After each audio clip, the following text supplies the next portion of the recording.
सूर्यकोटिसमप्रभ निर्विघ्नं कुरु मे देव सर्वकार्येषु सर्वदा नीलाम्बुजश्यामलकोमलाङ्गं सीतासमारोपितवामभागं पाणौ महासायकचारुचापं नमामि रामं रघुवंशनाथम् प्रियवध बिहारी तेरी आरती गाऊं। हे राजा राम तेरी आरती गाऊं। आरती गाऊं प्यारे आपको मनाऊं। मैं आरती गाऊं राघव तुमको रिझाऊं। हे रघुवर तेरी आरती गाऊं। श्याम सुनर तेरी आरती गाऊं। कनक सिंहासन राजत जोरी दशरथ नंदन जनक किशोरी मैं दर्शन कर आनंद मनाऊं। हे रघुवर तेरी आरती गाऊं। लखन राम सिया शोभा साजे चरणों में हनुमान विराजे। मैं रख रख छवि मन में बसाऊं। हे सीताराम तेरी आरती गाऊं। हे राजा राम तेरी आरती गाऊं। मैं सेवक मेरे नाथ आप हो। हर पल मेरे साथ आप हो। मैं तन मन धन चरणों में चढ़ाऊं। हे रघुवर तेरी आरती गाऊं। श्री तुलसीदास के प्यारे तुम हो। मेरे रघुवर जीवन धन हो। मैं वास सदा चरणों में पाऊं। हे सीताराम तेरी आरती गाऊं। हे राजा राम तेरी आरती गाऊं। आरती गाऊं प्यारे तुमको मनाऊं। मैं आरती गाऊं राघव तुमको रिझाऊं। हे राजा राम तेरी आरती गाऊं। श्री अवध बिहारी तेरी आरती गाऊं। बोले सियावर रामचंद्र भगवान की जय। बाल कृष्ण लाल की जय। उमापति महादेव की जय। श्री सदगुरुदेव भगवान की जय। गोस्वामी श्री तुलसीदास जी महाराज की जय। श्रीमद् रामचरितमानस भगवान की जय। सब संतन की जय, सब भक्तन की जय। हरिशरण अनंत कोटि प्रणाम।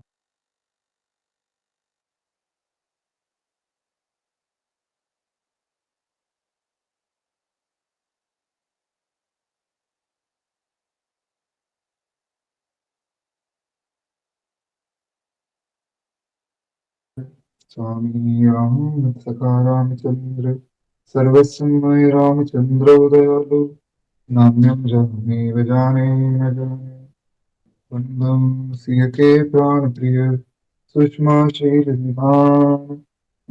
शत्रुघ्न जन सुखद रामानुज हनुमान। राम बाम दिसि जानकी लखन दाहिनी ओर। ध्यान सकल कल्याण में सुर तर तुलसी तो। जनक सुता जग जननी जानकी अतिशय प्रिय करुणा निधान की। ताके जुग पग कमल बनाऊं। जासु कृपा निर्मल मति पाऊं।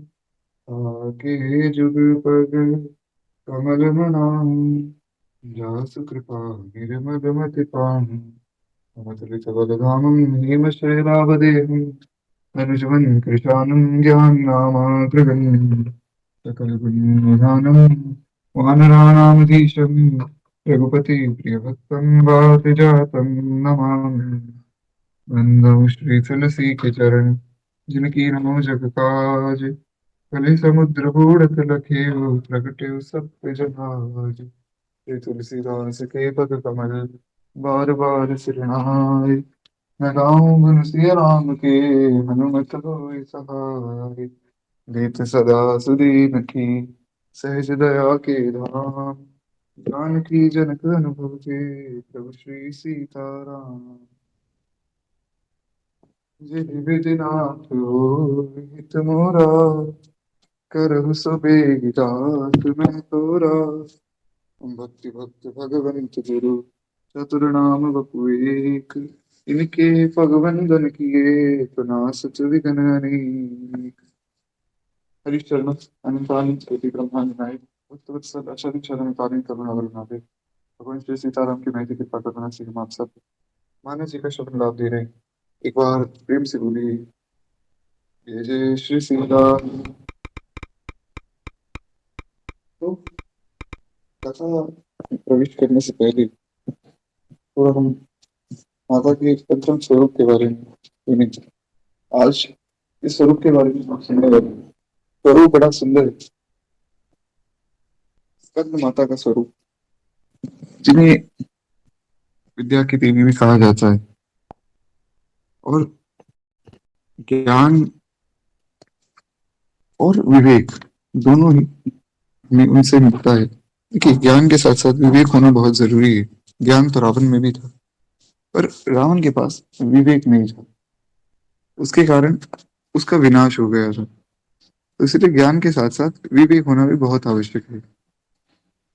इसीलिए हम माता से प्रार्थना करें कि हमें आप विवेक दीजिए कि किस प्रकार हम भगवान का भजन कर सकते हैं। इसीलिए गोस्वामी जी कहते हैं, बिनु सत्संग विवेक न होई, राम कृपा बिनु सुलभ न सोई। गोस्वामी जी कहते हैं, बिना सत्संग के विवेक नहीं होता है। गोस्वामी जी ने ये नहीं कहा बिना सत्संग के ज्ञान नहीं मिलता है। ज्ञान तो कहीं से भी मिल सकता है। ज्ञान तो आजकल लोगों को यूट्यूब से भी मिल रहा है।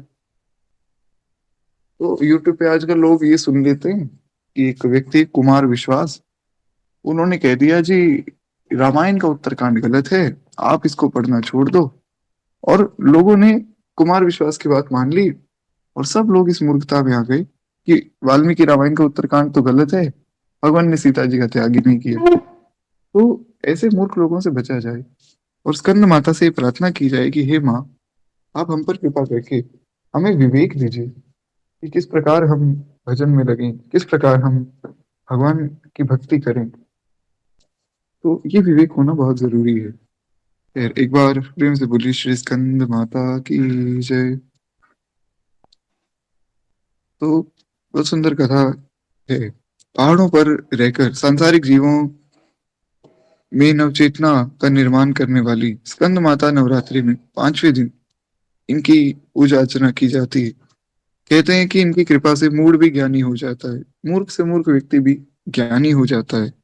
और स्कंद माता जो है, वे स्कंद कुमार कार्तिकेय की माता है, इसलिए इनका नाम है स्कंद माता। स्कंद जो है वो कार्तिकेय जी का नाम है, तो उनकी माता होने के कारण इनका नाम पड़ा स्कंद माता। इसलिए उनके नाम पर एक पुराण भी है, स्कंद पुराण, जो काफी प्रचलित है। तो खैर, कहते हैं इनके विग्रह में भगवान स्कंद जो है बाल रूप में इनकी गोद में विराजित है। अब ये विग्रह तो आपको इंस्टाग्राम पर मिल जाएगा, मैं इस पोस्ट को शेयर करूंगा, तो वहां से इसको जाकर देख सकते हैं। बड़ा सुंदर विग्रह है, माता का स्वरूप बहुत सुंदर है। कहते हैं कि इस देवी की 4 भुजाएं हैं, और ये दाई तरफ की ऊपर वाली भुजा से स्कंद को गोद में पकड़े हुए हैं, और नीचे वाली भुजा से कमल के पुष्प को इन्होंने हाथ में पकड़ा हुआ है। और साथ के साथ इनकी वर मुद्रा है, मतलब ये वरदान भी दे रही हैं अपने सब भक्तों को। और नीचे वाली भुजा में कमल के पुष्प हैं। इनका वर्ण एकदम शुभ्र है, और ये कमल के आसन पर विराजमान रहती हैं, इसलिए इन्हें पदासना भी कहा जाता है। सिंह इनका वाहन है, जो कि माता के हर स्वरूप में माता का वाहन ही होता है। और शास्त्रों में इनका काफी महत्व बताया गया है। अब जो मूर्ख को ज्ञानी बता दे, बना दे, उनका तो महत्व है ही महाराज। महत्व तो संतों का, ऋषि मुनियों का, सबका है। क्यों? क्योंकि सब मूर्ख व्यक्ति को ज्ञानी बना देते हैं। सबसे ज्यादा महत्व कलयुग में मानस जी का है, क्योंकि मानस जी बिल्कुल सरल है। सब ग्रंथ अपनी अपनी जगह बहुत उत्तम है, कोई ग्रंथ छोटा बड़ा नहीं, परंतु कुछ विशेष ग्रंथ है जो केवल कलयुग के लोगों के लिए हैं। जैसे जैसे श्रीमद् भागवत महापुराण, भगवत गीता। भगवत गीता में भी कुछ बातें ऐसी जो हर व्यक्ति को नहीं बताई जाती। खैर, आजकल तो लोग गीता की क्लासेस भी करते हैं, और वो चीज गलत है। गीता की क्लासेस नहीं होती। तो बची श्रीमद् भागवत महापुराण, उसकी कथा होनी चाहिए। पर अगर भागवत जी को कोई खुद पढ़ने जाए तो वो उलझ जाएगा। वाल्मीकि रामायण कोई खुद पढ़ने जाए, उलझ जाएगा। तो अंतिम हमारे पास जो उपाय बचता है वो है रामचरितमानस। कोई मूर्ख से मूर्ख भी पढ़े तो भी मानस जी को वो समझ सकता है, अगर वो समझना चाहे तो। ना समझना चाहे तो लोग इसमें भी गलतियां ढूंढ लेते हैं। खैर, तो जो मूर्ख को ज्ञानी बना दे, उनकी महिमा सदैव से चली आई है। और माता तो माता है, इसलिए माता का बहुत महत्व है। माता के स्वरूप का बहुत महत्व हमारे शास्त्रों में बताया गया है।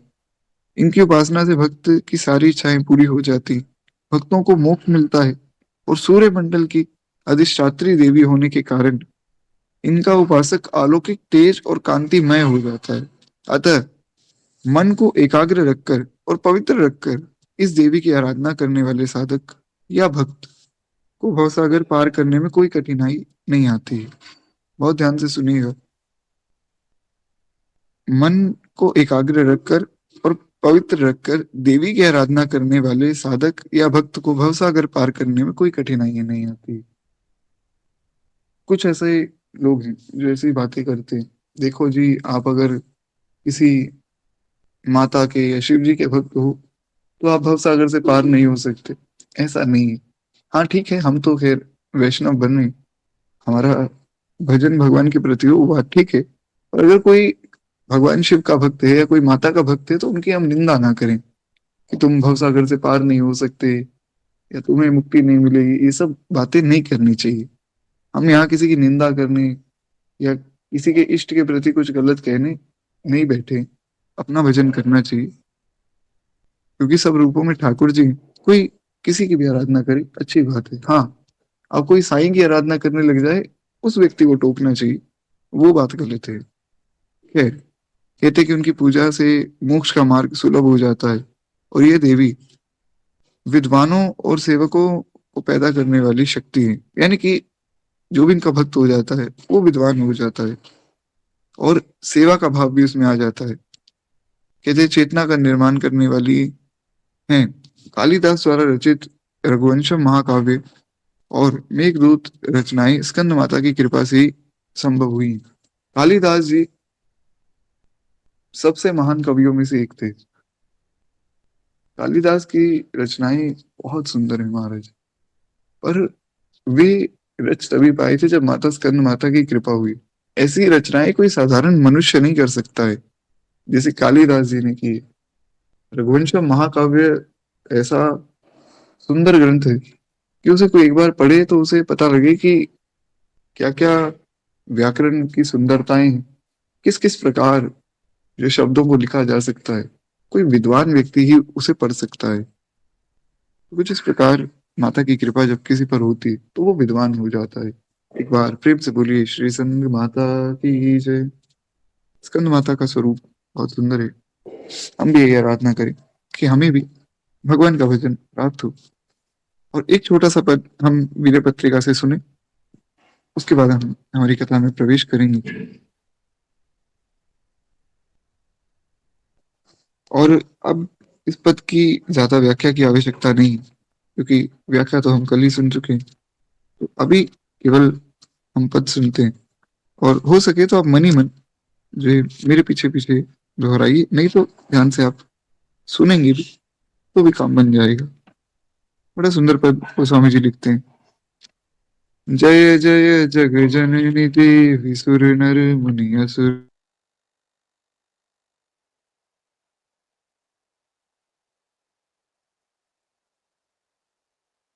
सुर नर मुनि असुर सेवी भक्ति मुक्ति दायनी भय हरनि कालिका मंगल मुद सिद्धि सदन परवरीश बदनि बदन तापति मिर तरुनि तमर कर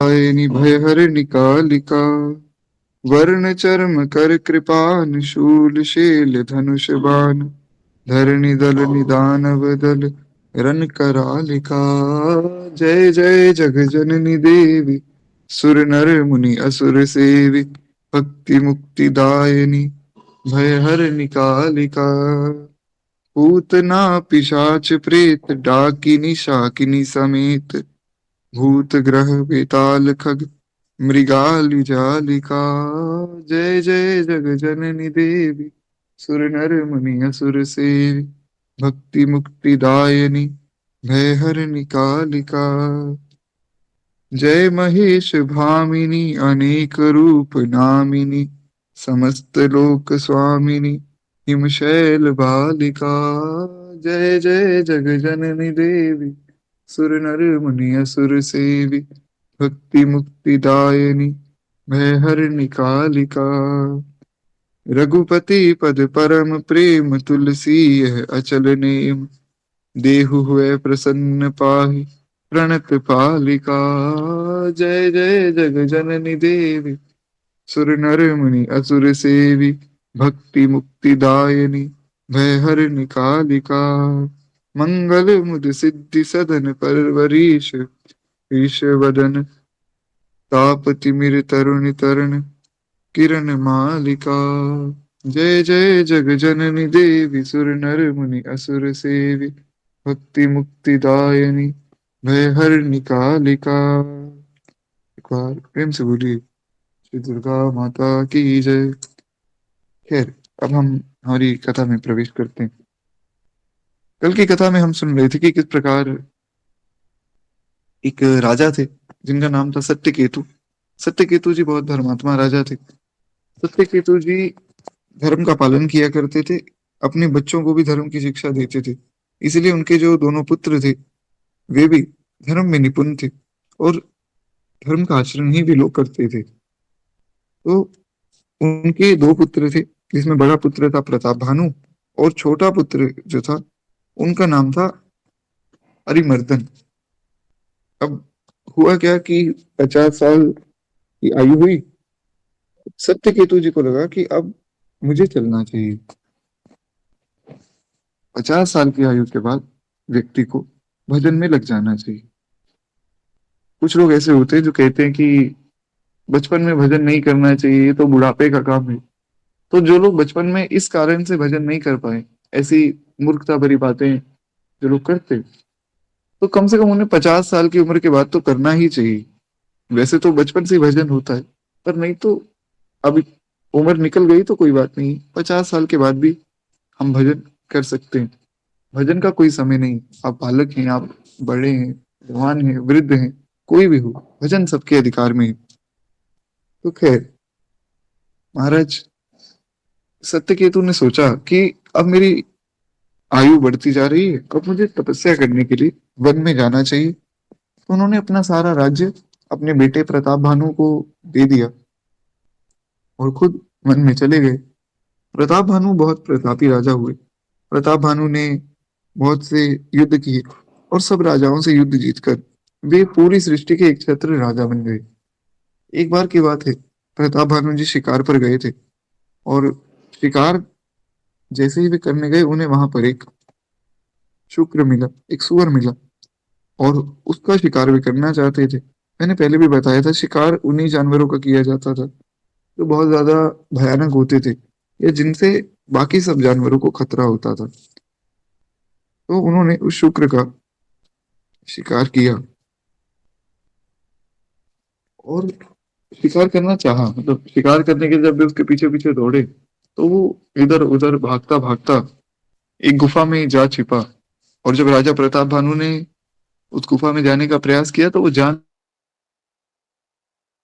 नहीं पाई, तो वो वापस लौटने लगे। अब जब वापस लौटने लगे तो उन्होंने देखा कि मैं इसके पीछे पीछे भागता भागता इतना दूर आ गया हूँ कि आगे ना तो कोई रोशनी, ना कोई रास्ता दिख रहा है, बहुत घना जंगल है, यहाँ पर तो कोई पशु पक्षी भी नहीं। बहुत ज्यादा भटक गए थे बेचारे। वहां उन्हें एक मुनि मिले, या ऐसा कहूं कि एक साधु के रूप में, एक मुनि के रूप में एक ढोंगी राजा मिला, जो कि प्रताप भानु जी का दुश्मन था। प्रताप भानु जी ने युद्ध में उसे हराया था और उसका राज्य छीन लिया था। इसीलिए वो ढोंगी सन्यासी के रूप में वहां जाकर बैठ गया था, और उसने ये सारा खेल रचा था कि मैं एक जिन को, एक प्रेत को नकली सुअर बना दूंगा, और वो प्रेत यहाँ पर राजा प्रताप भानु को ले आएगा, जैसा कि वो ले भी आए। उसके बाद फिर मैं राजा प्रताप भानु को अपने जाल में फंसा दूंगा। ये उसका प्लान था। तो उस व्यक्ति ने ऐसा ही किया। अब जब राजा प्रताप भानु वन में खो गए, तो वहां वो व्यक्ति उस साधु के रूप में गया। प्रताप भानु जी को नहीं पता था कि ये मेरा दुश्मन है। प्रताप भानु जी ने तो देखा कि साधु के वेश में है, तो कोई साधु होंगे, सन्यासी होंगे। प्रताप भानु जी ने प्रणाम किया। प्रणाम करके जो है उस साधु ने नाम पूछा, तो प्रताप भानु जी ने अपना नाम गलत बता दिया। और वो साधु जो है उन्हें अपनी कुटिया पर ले गया। वहां उन्हें बैठने के लिए कहा, विश्राम करने के लिए कहा।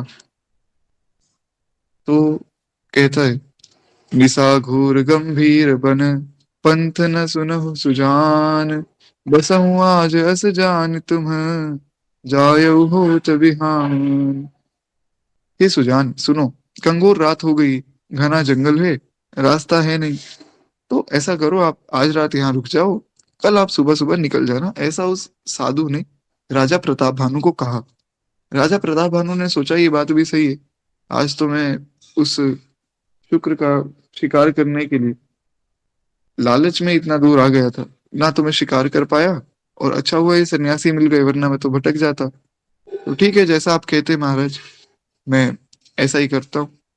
हमारे यहाँ ब्राह्मणों का बहुत सम्मान है, तो इसीलिए राजा जो होते थे वो ब्राह्मणों का बहुत सम्मान करते थे। तो इसलिए राजा प्रताप भानु भी उस साधु की सब बातें मान रहे हैं। अब हुआ क्या महाराज,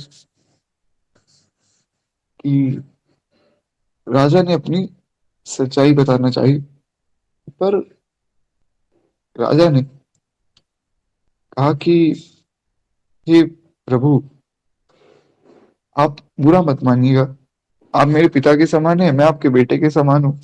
मुझसे गलती हो गई, आप मुझे क्षमा कर देना। मोहि मुनि ससुत सेवक जानी, नाथ नाम निज कहूँ बखानी। राजा ने कहा कि हे प्रभु, मुझे अपना सेवक मान के, अपना बेटा मान के क्षमा कर दीजिएगा। अब मैं आपको अपना असली नाम बताता हूँ। पहले तो मैंने इसलिए अपना अलग नाम बताया था, क्योंकि क्या है, मैं राजा हूँ, और राजा ऐसे सबको अपनी आइडेंटिटी नहीं बताते। कोई भी दुश्मन कहीं बैठा हो, तो वो साधु बोला कि हाँ, ये भी हो सकता है, कोई भी दुश्मन कहीं भी तो बैठा रह सकता है। अब जैसे साधु के रूप में तो वो दुश्मन ही बैठा है।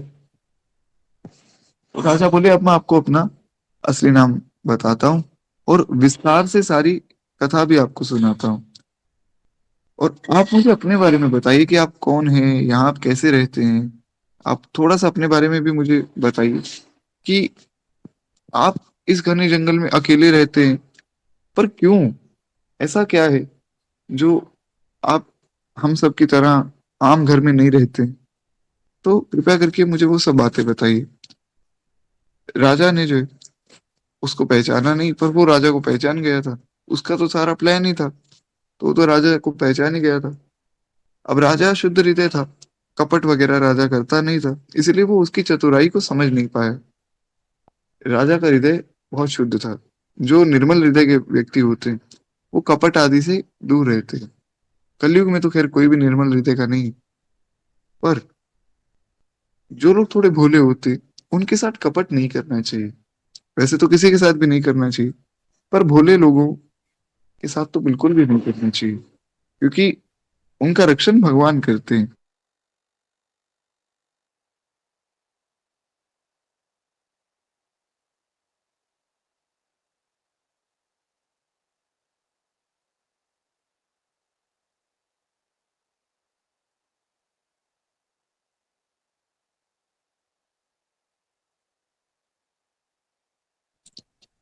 तो एक बार मुझे ये बताइए कि मेरी आवाज जो आप सबको आ रही है।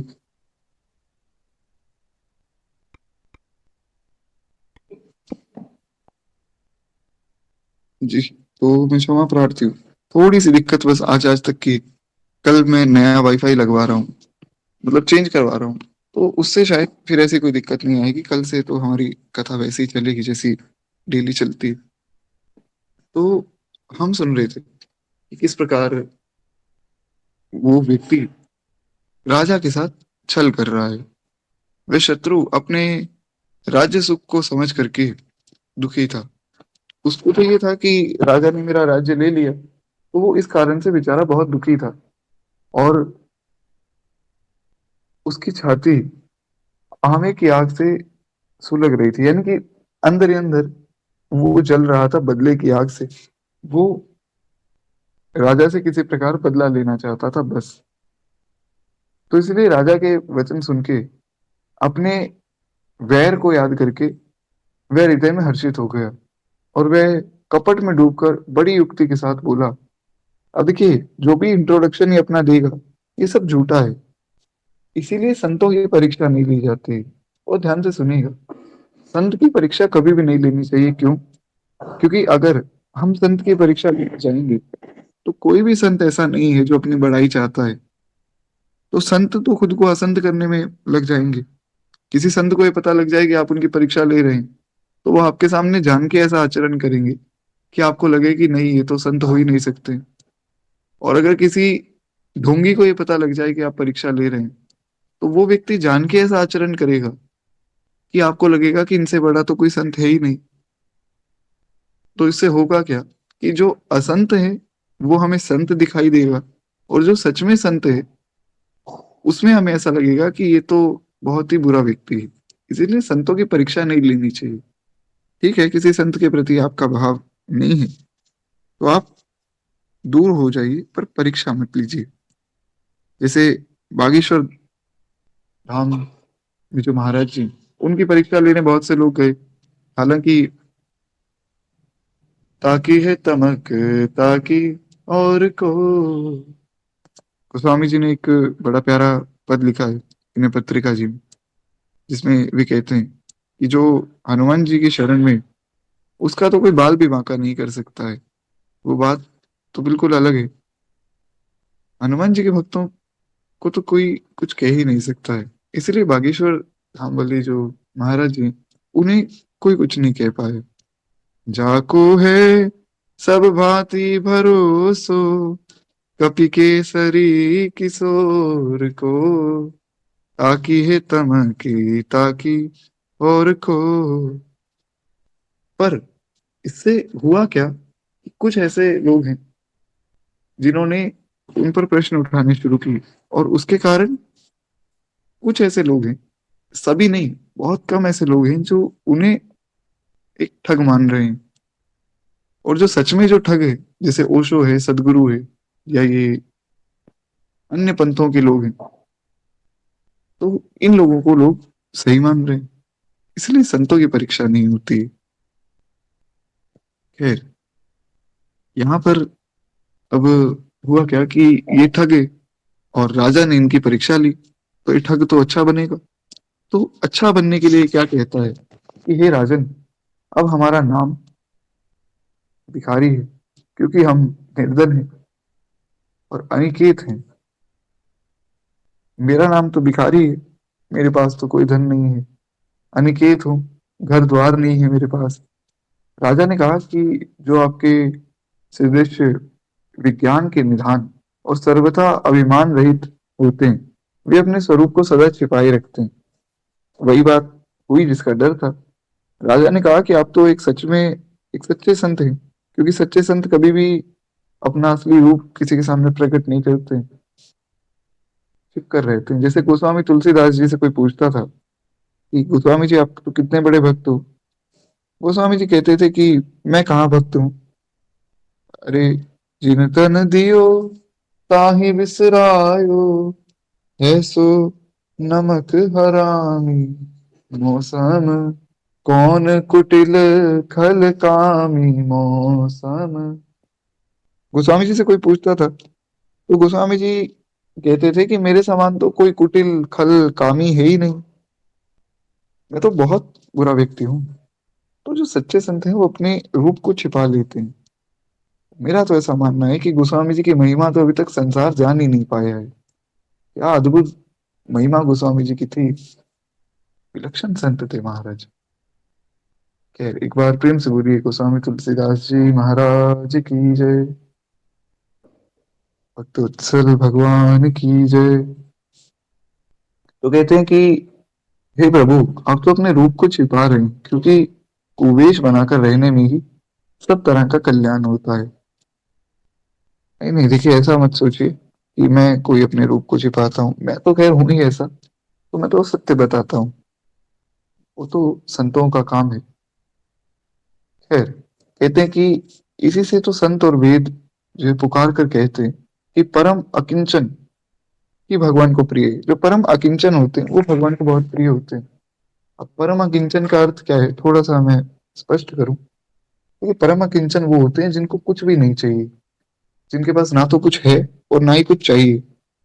जैसे हमारे कबीर बाबा ने गाया एक दोहा, उससे सब स्पष्ट हो जाता है कि चाह गई चिंता मिटी और मनुआ बेपरवाह, जिनको कछू ना चाहिए वे शहनशाह।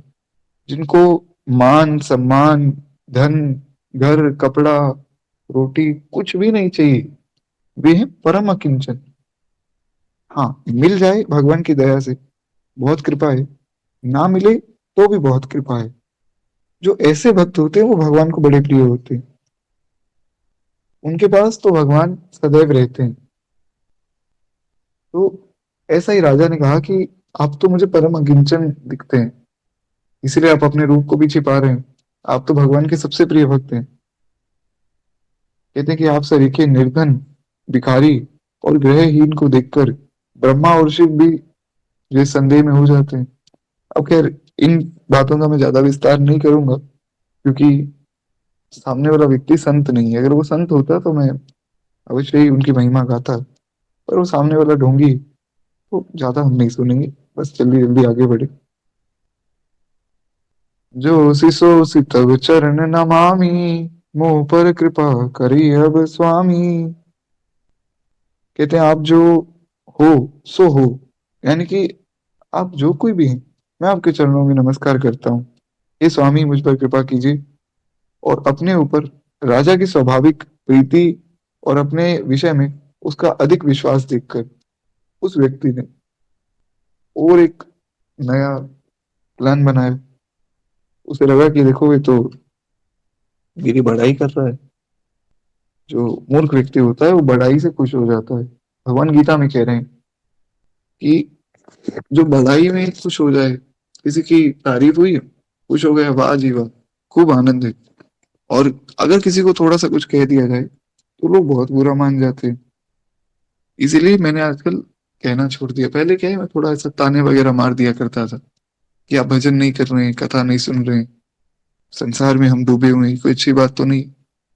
पर क्या है, लोग बुरा मान जाते हैं। भी कुछ समय पहले की बात है, एक माता जी को मैंने ऐसा मैसेज किया कि देखिए, आप कथा में आइए, भजन कीजिए, और जो भी कोई समस्या है सब समाधान उसका तो हो जाएगा, ठाकुर जी सब मंगल करेंगे। तो वो बोली ठीक है, मैं कथा में आऊंगी।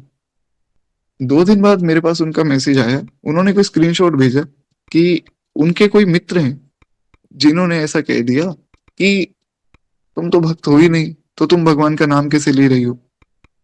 और उन माता जी ने कहा कि ये सुनने के बाद तो मेरी इच्छा है कि मैं मर जाऊं। अब बताइए, जो छोटी छोटी बातों को इतना बड़ा बना लेता है, उस व्यक्ति ने तो सामने से अपना पॉइंट रखा है जो कि बिल्कुल गलत है। क्योंकि भगवान का नाम तो चांडाल भी ले सकते हैं, नाम हर व्यक्ति ले सकता है।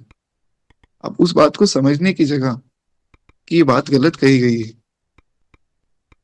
उन्होंने सोचा कि मैं मर जाऊं, मैं नाम नहीं लूंगा, ऐसा किसी का अपमान करने हम यहाँ नहीं बैठे।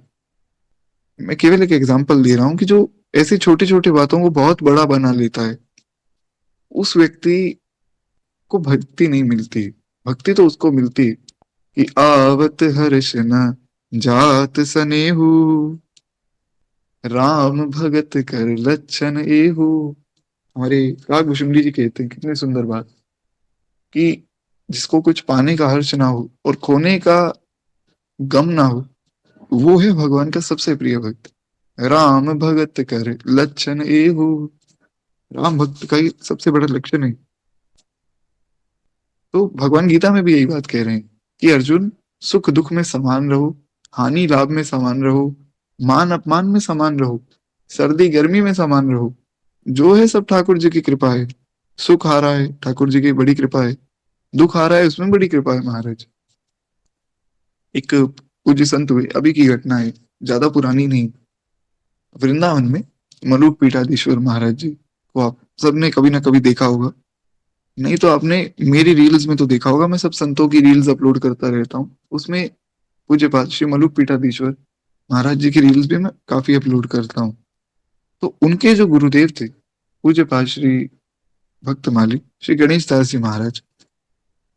तो हुआ क्या कि एक बार जो है उनके गुरुदेव के पास एक संत आया करते थे जिनका नाम था हरे राम बाबा। हरे राम बाबा बहुत ही अकिंचन और अद्भुत महात्मा थे महाराज। तो हुआ क्या कि हरे राम बाबा बचपन से भजन किया करते थे और वे ऐसे सिद्ध थे कि नित्य भगवान का दर्शन किया करते थे। नित्य हनुमान जी तो उनके सामने हमेशा प्रकट रहते थे, क्योंकि वे नित्य राम राम राम राम करते रहते थे। तो वो कहते थे कि मैं राम राम करता हूँ, इसकी वजह से हनुमान जी तो मेरे सामने हमेशा रहते हैं। उन्होंने बहुत से लोगों को दर्शन भी करवाया। खैर, बहुत से रहस्य हैं जो सबके सामने कहे नहीं जाते, इसलिए मैं बोल नहीं रहा हूँ। अब समझ जाइए कि कितने बड़े महात्मा थे। अब हुआ क्या कि हरिराम बाबा की एक बार एक टांग टूट गई, कहीं से वे गिर गए। कीर्तन जब करते थे, कीर्तन में ऐसा भावावेश होता था कि भागने लग जाते थे इधर उधर। शरीर की सुधि नहीं रहती थी। भागते भागते छत पे हैं तो छत से कूद जाते थे, कहीं खेत आदि में भाग रहे हैं तो शरीर लहू लुहान हो जाता था भगवान के विरह में। ऐसे अद्भुत महात्मा कलयुग में बहुत दुर्लभ हैं। तो ऐसे थे श्री हरे राम बाबा। अब हुआ क्या, ऐसे ही कहीं वे कीर्तन कर रहे थे और करते करते पाँव पे लगी होगी और पाँव पूरा जो है टूट गए। अब उनको चलना फिरना मना हो गया। तो पूज्य पास श्री मलुक पीठाधीश्वर महाराज जी ने जाकर अपने गुरुदेव अनंत श्री समलिंकृत श्री गणेश दास जी महाराज को बताया कि गुरु जी, हरिराम बाबा को तो ऐसे ऐसे बहुत ज्यादा चोट आई है, अब वे चल नहीं सकते। और भक्तमाली जी बोले कि अरे, ये तो बड़ी कृपा हो गई भगवान की। तो जितने भी सब शिष्य थे और जो मलुक पीठाधीश्वर महाराज जी थे, उन्होंने सोचा कि ये तो गलत बात है। उन्होंने कहा, गुरु जी, मतलब हरिराम बाबा तो आपके मित्र भी हैं और एक संत हैं।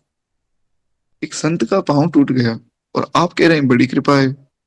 कृपा करके थोड़ा मार्गदर्शन कीजिए, हम समझ नहीं पाए इस बात को। ऐसा नहीं कह रहे हैं कि गुरु जी आप गलत कह रहे हो। गुरु को ऐसा नहीं कहा जाता है। मर्यादा देखिए। उन्होंने कहा कि आप कृपा करके हमें स्पष्ट कीजिए कि आप कहना क्या चाह रहे हैं। तो वहां पर बड़ी सुंदर बात उनके गुरुदेव बताते हैं कि देखो, ठाकुर जी की कृपा हुई। पहले जो हरे राम बाबा कहीं भी भागकर भावावेश में चले जाते थे, वृंदावन छोड़कर चले जाते थे इधर उधर। लेकिन अब ठाकुर जी ने कृपा की है, तो वे वृंदावन में आके रहेंगे, ठाकुर जी के धाम में रहेंगे। और अब पाँव टूट गया तो भागना भी मना है, भाग भी नहीं सकते। तो भाव आवेश में भाग भी नहीं पाएंगे। तो ठाकुर जी कृपा करके उनको यहाँ बुला रहे हैं। तो हर चीज में भगवान की कृपा का अनुभव हो। जरूरी नहीं कि हमें दिख नहीं रही है तो कृपा है नहीं। खूब कृपा है ठाकुर जी की। जो व्यक्ति कथा में आकर बैठ रहा है, उस पर तो हर क्षण ही कृपा है महाराज। एक बार प्रेम से बोलिए, भक्त वत्सल भगवान की जय। ठाकुर जी सदैव कृपा करते हैं। अरे बिनु सेवा जो द्रवे दीन पर, राम सरिस को नाही, ऐसो को उदार जग माही। तो स्वामी जी लिखते हैं कि जो बिना सेवा के ही दीनों पर दया कर दे, ऐसो को उदार जग माही। भगवान के जैसा कौन होगा। तो खैर, यहाँ पर वही बात, राजा कह रहे हैं कि आप तो हानि लाभ और इन सब में समान रहते हैं। पर उस ढोंगी ने देखा कि ये तो मेरी तारीफ कर रहे हैं, तो ढोंगी ने सोचा कि मैं अब जो है थोड़ी सी तारीफ और बटोर लूं। कहते हैं सब प्रकार से राजा को अपने वश में करके अधिक स्नेह दिखाता हुआ वो ढोंगी बोला, हे राजन सुनो, मैं तुम्हें सत्य कहता हूँ, क्योंकि तुम्हारा मेरे प्रति तुम्हारी श्रद्धा है, इसीलिए मैं तुम्हें सत्य बता रहा हूँ, वरना मैं ये बातें किसी को बताता नहीं हूँ। यहाँ से एक ढोंगी का लक्षण पता लग जाता है। संत कभी किसी एक व्यक्ति विशेष को महत्व नहीं देते।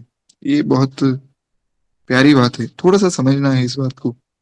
संत किसी व्यक्ति को महत्व नहीं देते। आप उनकी शरण में जाइए, ठीक है, वो आप उनका सम्मान करते हैं, संत आपका सम्मान भी करेंगे। ये संतों का लक्षण है।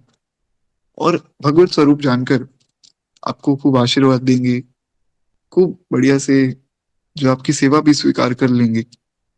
वो बात ठीक है, पर हम सोचें कि संत तो जो है हमारी बड़ाई करें, हमारी तारीफ करें, वो संभव नहीं है। संत तो केवल ठाकुर जी का रूप जानकर ठाकुर जी के लिए ही सब कुछ कहते हैं।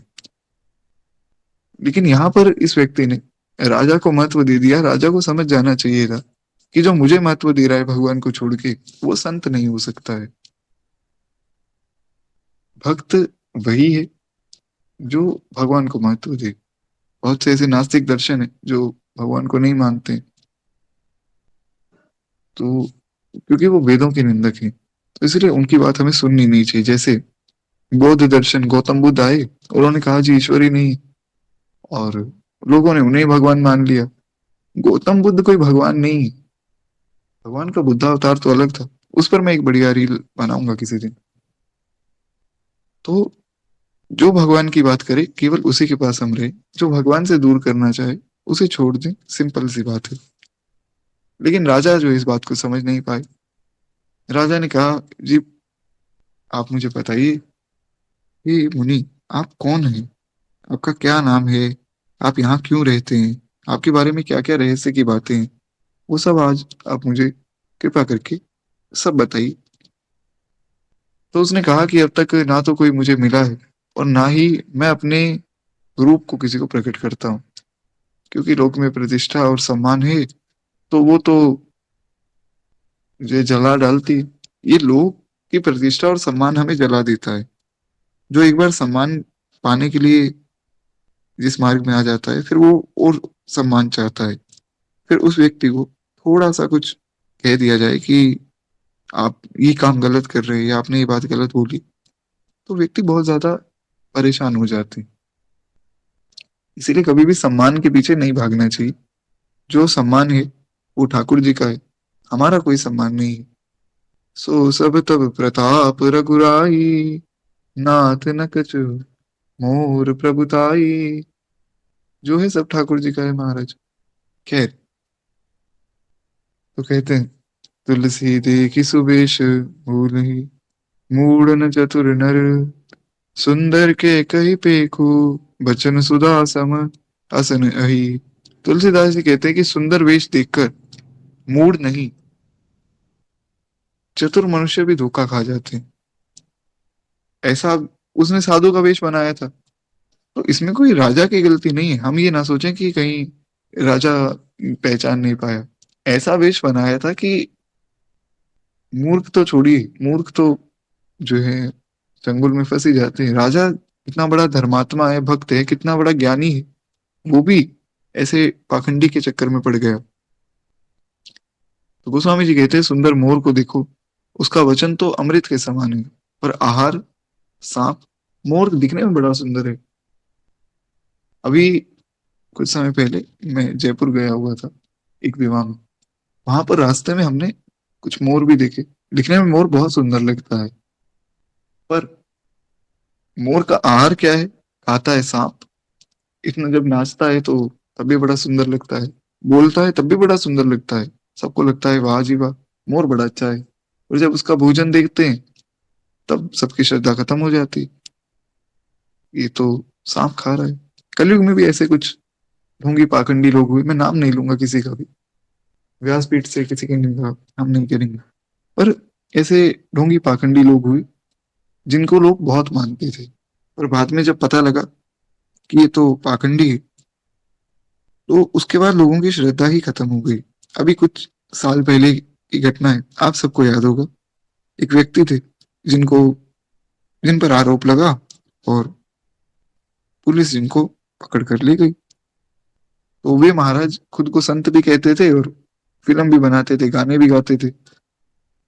अब उनका ही कोई एक शिष्य था जो मेरा मित्र था। तो जब उनको पकड़ा गया तो मैंने पूछा कि तुम्हारे जो बाबा जी हैं उनको तो पकड़ लिया गया। वो व्यक्ति तत्क्षण पलट गया, कौन बाबा जी, मैं तो किसी को मानता ही नहीं था। उस व्यक्ति ने ये बात कभी स्वीकार ही नहीं की उसके बाद कि मैं उनका भक्त था। तो जब इन सबकी असलियत सामने आती है तब लोग बदल जाते हैं। पर ऐसे लोगों के चक्कर में नहीं पड़ना चाहिए। खैर, एक बार प्रेम से बोलिए भक्तवत्सल भगवान की जय। ठाकुर जी की बड़ी कृपा है कि हम सब जो इन चीजों से बचे हुए हैं। बहुत से लोग अभी भी जो इनके चंगुल में है, पर भगवान करे सबकी रक्षा हो और सब सच्चे संतों की शरण में जाएं। तो खैर, अब वो व्यक्ति कहता है, ताते गुप्त रयऊं जग माही, हरि तजी किमपि प्रयोजन नाही, प्रभु जानत सब बिनहि जनाए, कहूँ कविन सीधी लोक रिझाए। देखिए, बात बड़ी सुंदर कही है उस व्यक्ति ने, चाहे ढोंगी, पर बात बड़ी सुंदर है। गोस्वामी जी कहते हैं कि उस कपटी तपस्वी ने कहा कि देखो राजन, संसार में मान सम्मान जो है आपको भस्म कर देता है, इसीलिए मैं यहाँ छुप कर रहता हूँ। ना मैं किसी से मिलता हूँ, ना मैं किसी से बात करता हूँ, मैं किसी को जानता भी नहीं हूँ। तो मैं अलग अपना छुप कर रहता हूँ। क्यों रहने का कारण? तो कारण ये है, हरिता जी की मपि प्रयोजन नाही। भगवान को छोड़कर मुझे किसी से क्या प्रयोजन है, मैं तो केवल भगवान का भजन करता हूँ। बात बड़ी सुंदर है, चाहे कपटी है, पर हमें शिक्षा लेनी चाहिए कि वो व्यक्ति शिक्षा दे रहा है कि भगवान को छोड़कर तुम्हारा और कोई प्रयोजन नहीं है संसार से। व्यर्थ की बातें छोड़ो और भजन करो। केवल और केवल भजन में ही आनंद है। अभी कुछ समय पहले हमारे चिराग प्रभु जी ने एक बड़ी सुंदर स्टोरी लगाई दीवार पर। छोटी सी बात लिखी हुई थी, लेकिन वो बात बड़ी प्रभावशाली थी कि व्यर्थ की बातों में समय गंवाने से अच्छा है हरि की चर्चा करो। हरि की चर्चा सुखदाई है महाराज। तो खैर, कहते हैं प्रभु तो बिना जनाए ही सब जान जाते हैं। फिर कहो संसार को रिझाने में क्या सिद्धि मिलेगी? रिझाना है तो ठाकुर जी को रिझाना चाहिए। अब राजा का विश्वास बढ़ता जा रहा है। राजा को लग रहा है कि तो कितनी सुंदर बात कह रहे हैं। तो राजा को और विश्वास होता जा रहा है कि तो कोई सच्चे महात्मा है। अब हुआ क्या कि वो व्यक्ति ऐसी बातें करता रहा। कहा कि तुम पवित्र और सुंदर बुद्धि वाले हो, इससे मुझे बहुत ही प्यारे हो, और तुम्हारी जो है मुझ पर प्रीति भी है, विश्वास भी है। हे तात, यदि मैं तुमसे कुछ छिपाता हूं तो मुझे बहुत भयानक दोष लगेगा, इसलिए मुझे अपनी असलियत तुम्हें बतानी पड़ेगी। मैं तुमसे छिपा नहीं सकता हूँ। ऐसी बातें केवल ढोंगी लोग करते हैं। जिमि जिमि तापस कथई उदासा, तिमि तिमि नृपहि उपजहि विश्वासा। वही बात जो मैंने अभी आपको बताई, गोस्वामी जी भी वही बात कह रहे हैं कि जैसे जैसे वो तपस्वी अपनी बातें बता रहा था, राजा का विश्वास बढ़ता जा रहा था। देखत सबस करम मन बानी, तब बोले तापस विद्यानी। कहते कि मन वचन कर्म से जो वश में लाना, उस व्यक्ति ने देखा कि ये राजा जो है मन वचन कर्म से मेरे वश में होता जा रहा है। ये मुझ पर विश्वास कर रहा है और मेरी हर एक बात को अब मानता जा रहा है धीरे धीरे। तो अब वो व्यक्ति जो है अपनी असलियत बता रहा है। पहले उसने राजा का विश्वास जीता। सीधा अगर वो ये कह देता कि मैं तो एक साधु हूँ, तपस्वी हूँ, यहाँ तप करता हूँ, तो राजा शायद उसकी बात को ना मानते, या मान भी लेते तो ऐसी श्रद्धा ना होती जैसी अब है। वो जो ढोंगी पाखंडी लोग होते हैं वो ऐसा ही करते हैं, पहले ऐसी श्रद्धा अपने प्रति बनवा लेते हैं कि सामने वाला व्यक्ति उनको सब कुछ मान ले, बस भगवान से भी बड़ा मान ले। ऐसा मैंने अपनी आंखों से देखा है कि कैसे व्यक्ति थे जो हमारे साथ जुड़े हुए थे, हमारे ग्रुप में भी थे। तो वे किसी गलत संगति में थे। उन्हें बहुत हमने समझाया कि देखिए, जहां आप हैं वहां भगवान के नाम पर सब झूठ हो रहा है, भगवान का अपमान होता है, वहां मत जाइए। मैंने बहुत समझाया, बहुत प्रयास किया, वो नहीं मानी। अंत में उन्होंने मुझे एक ऐसी बात कही जिसको सुनकर मैं हैरान हो गया। उन्होंने कहा, थी वो माता जी थी, तो उन्होंने कहा कि मैं जानती हूँ कि वहां वो व्यक्ति गलत है, लेकिन फिर भी जो है उस व्यक्ति ने मेरे लिए बहुत किया है। जीवन में उनका उपकार है, इसलिए जो है मैं उनको छोड़ नहीं सकती हूँ। मैं तो एक ऑर्गेनाइजेशन थी, नाम नहीं लूंगा, उसके साथ जुड़ी रहूंगी।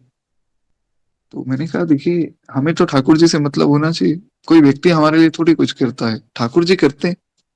बोले कोई बात नहीं, जो भी है।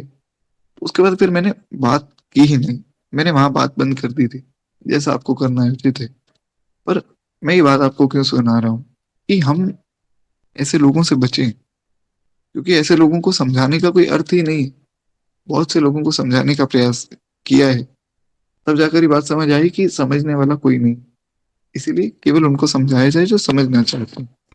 तो इसलिए ऐसे लोगों से बचिए और ऐसे लोगों से दूर रहिए, ताकि हमें कुसंग ना मिले। खैर, अब वो व्यक्ति कहता है कि अब मैं तुम्हें अपनी असलियत बताता हूँ, ही राजन। नाम हमारे एक तनु भाई, सुन रिप बोले पुनि सिरुनाई। कहते हैं कि हे भाई, हमारा नाम एक तनु है।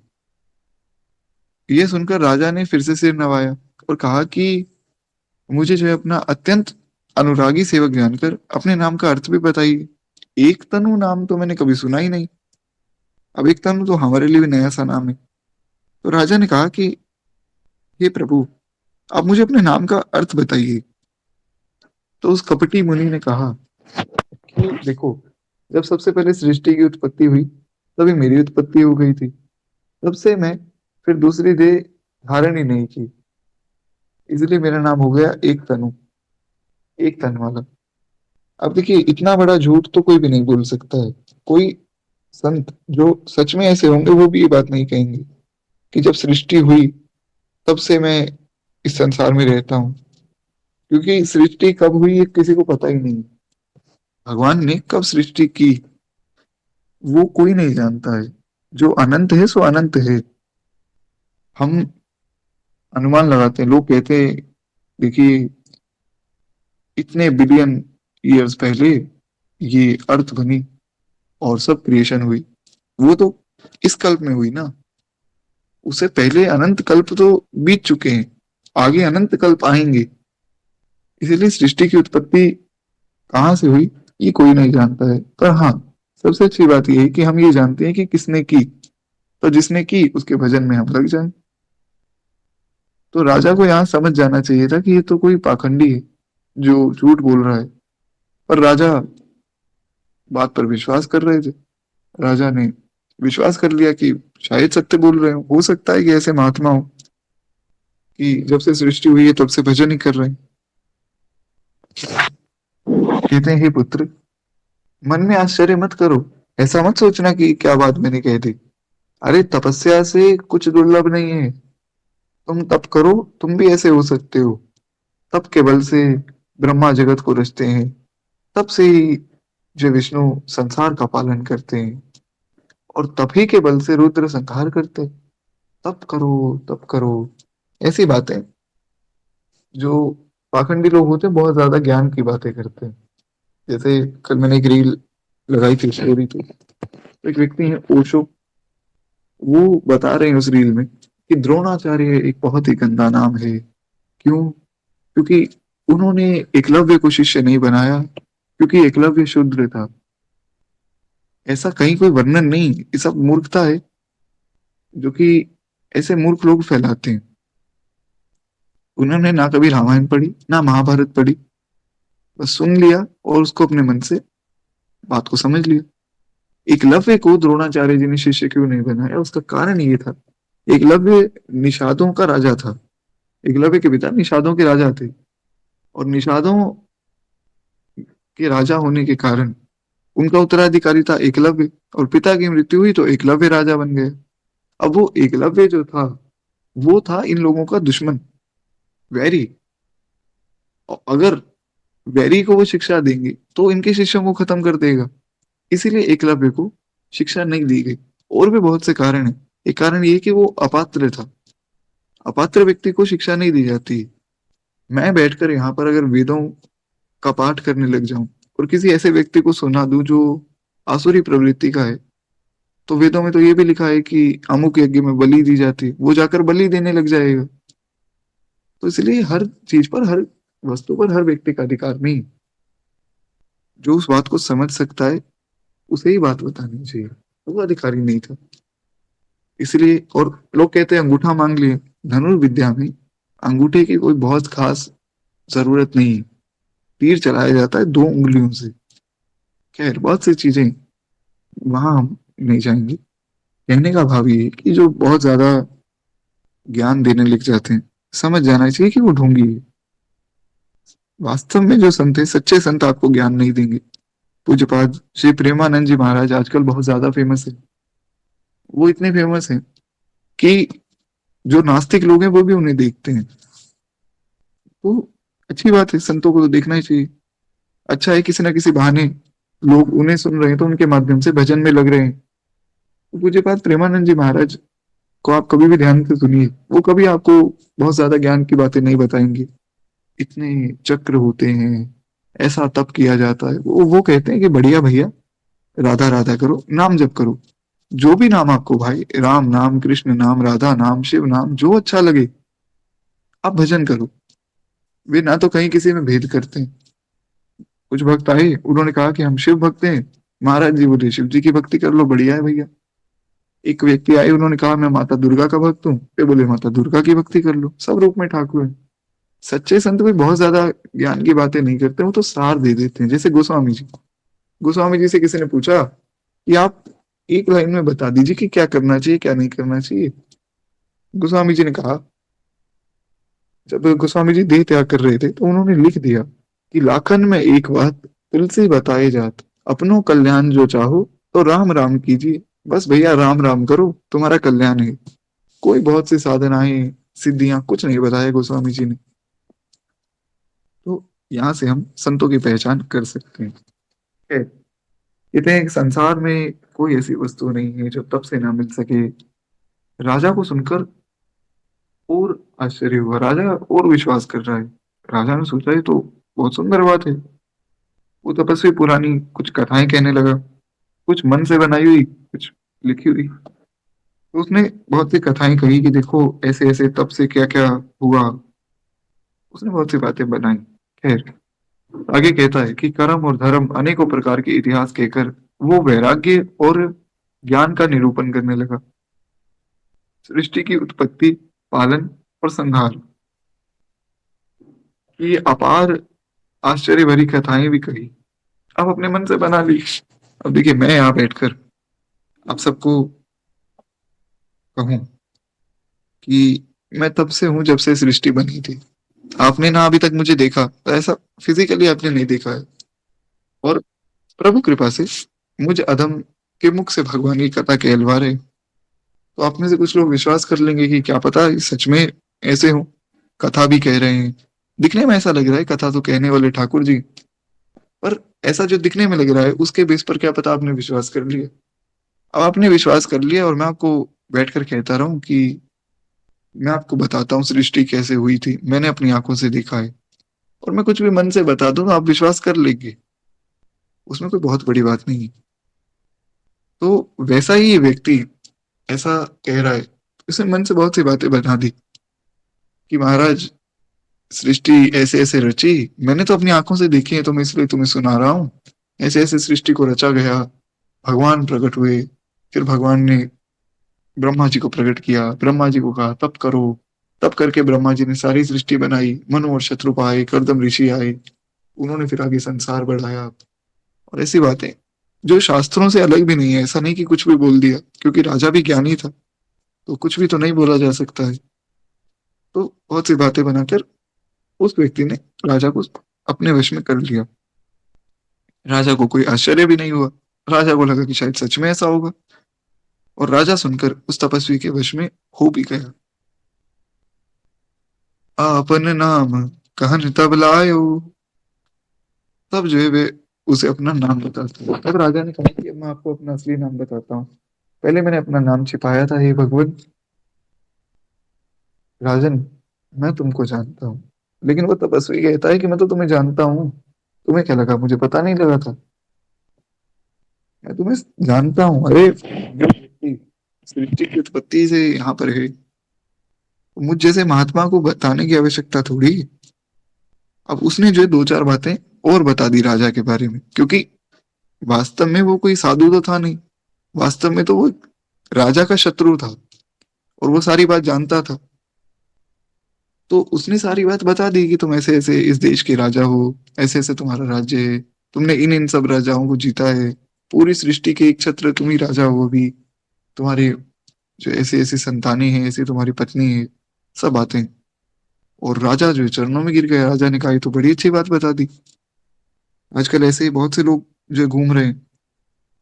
तो कई बार मैं पोस्ट करता हूँ, नीचे कमेंट आता है, घरेलू समस्याओं के लिए संपर्क करें इस नंबर पे, भविष्य जानने के लिए संपर्क करें इस नंबर पे। तो ये सब जो ढोंग है, ऐसे लोगों से हम बचें। ज्योतिष विद्या सत्य है, पर हर एक व्यक्ति उसे जानता नहीं। कहने को मैं यहाँ बैठ कर कह दूं कि चिराग प्रभु जी बैठे हैं, मैं उन्हें कहूँ कि इन्हें आम बहुत पसंद है, वे कहेंगे आम तो बहुत पसंद है। सबको ही पसंद होता है, उसमें कोई नई बात तो नहीं। हाथ पढ़कर कह दूं कि आप जीवन में बहुत मेहनत करते हैं और आप एक अच्छे व्यक्ति हैं, वो कहेंगे ये तो बड़ी अच्छी बात कही आपने, मैं एक अच्छा व्यक्ति हूँ। खैर, भक्त तो ऐसा नहीं कहते। ऐसा कोई साधारण व्यक्ति को कहूं तो वो कहेगा। उसे मैं जाकर ये कह दूं कि आप सबके साथ अच्छा करते हो, लोग बुरा करते हैं, वो मान लेगा इस बात को। तो कुछ ऐसी बातें हैं जो हर व्यक्ति के साथ होती हैं, और वही बातें ये लोग सबको बता देते हैं। इसलिए इन चक्करों में पड़ना ही नहीं चाहिए। कुंडली दिखाना और भविष्य देख लेना, क्या करेंगे आप भविष्य देख के? उसे बदल तो सकते नहीं। इसलिए बढ़िया अपना भजन कीजिए, और जो भी काम कर रहे हैं करते रहिए, आनंद में रहिए। खैर, राजा ऐसी बातें सुनकर खुश हो गया। ये तो बड़े सिद्ध महात्मा है। राजा चतुराई समझ नहीं पाया। अब कुछ ऐसा हुआ जो नहीं होना चाहिए था, पर वो हम कल की कथा में सुनेंगे। क्योंकि आगे अगर मैं कथा शुरू करूंगा तो वो पूर्ण नहीं हो पाएगी। आज वाणी को विश्राम देते हुए केवल 2 मिनट हम भगवान की आरती करें, उसके बाद किसी को भी प्रश्न होगा तो उस पर हम चर्चा करेंगे। एक बार प्रेम से बोलिए, भक्तवत्सल भगवान की जय। जय जय श्री सीताराम। और